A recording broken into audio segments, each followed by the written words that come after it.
Soit dit en passant, quand Job a eu toutes les situations difficiles qu'il a pu connaître, on lit au travers de la parole de Dieu. C'est vrai que Dieu laisse que ça arrive, mais Dieu laisse chaque fois qu'il y ait des limites. Il dit au diable, tu iras de là, mais tu ne toucheras pas à son corps. Tu iras de là, mais tu ne toucheras pas à sa vie. Donc, cette lecture, savoir que Dieu nous aime. Mais troisièmement, savoir que tout ce que Dieu laisse et permet que ça arrive, c'est pour notre bien. La Bible dit dans Romains au chapitre 8, au verset 28, que toute chose concourt au bien de ceux qui aiment Dieu. J'aime bien cette traduction, c'est je pense celle d'Alfred Cohen, dit toute chose travaille pour notre bien. Donc au départ, on peut voir derrière les coups, quelles que soient les personnes qui les donnent, des fois de façon mal intentionnée pour nous nuire, mais ça produit quelque chose de positif. Quand je regarde dans ma vie, je veux combien certains coups que j'ai reçus m'ont permis d'être là où je suis. J'aime quelquefois dire, derrière des fois un coup appelé rejet, peut se cacher la direction ou l'orientation. On te rejette, mais on t'amène aussi vers ton orientation. Allez, je prends Joseph qui reçoit un coup, il est abandonné, rejeté par ses frères, vendu de prime abord.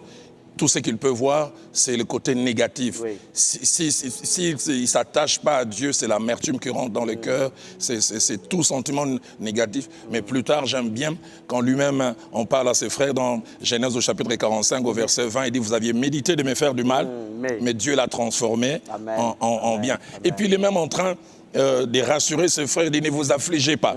Il dit même, c'est Dieu qui m'a conduit. Mais je ne pense pas qu'il voyait Dieu au départ.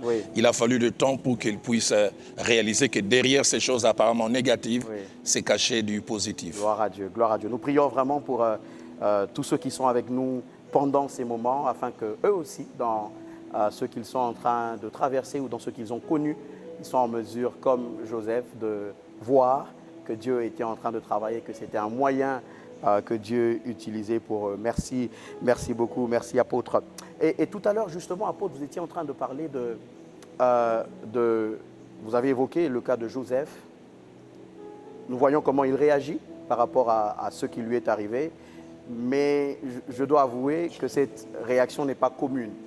Elle n'est pas, je ne sais pas dire, elle n'est pas donnée à tout le monde. Oui.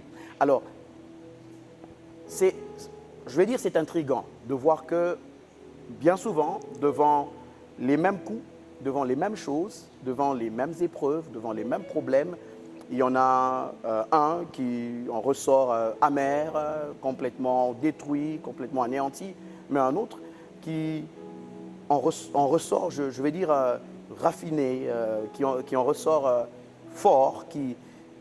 Allez, à la limite, c'est comme si rien ne s'était vraiment passé. On se dit, mais est-ce qu'il est vraiment passé par ces choses? Il y en a même un moment, quand ils parlent de ce qu'ils ont traversé, on a l'impression qu'ils racontent des histoires et que ce n'est rien de tout ce qu'ils disent. Alors, qu'est-ce qui fait qu'il y en ait qui soient totalement anéantis et d'autres qui, comme Joseph justement, savent voir ce moyen, savent réussir ce test, savent passer par ces choses et en ressortir différents, mais positivement? Alors, de prime abord, je voudrais dire que je ne blâme jamais et je ne blâmerai jamais toutes celles et tous ceux qui réagissent mal.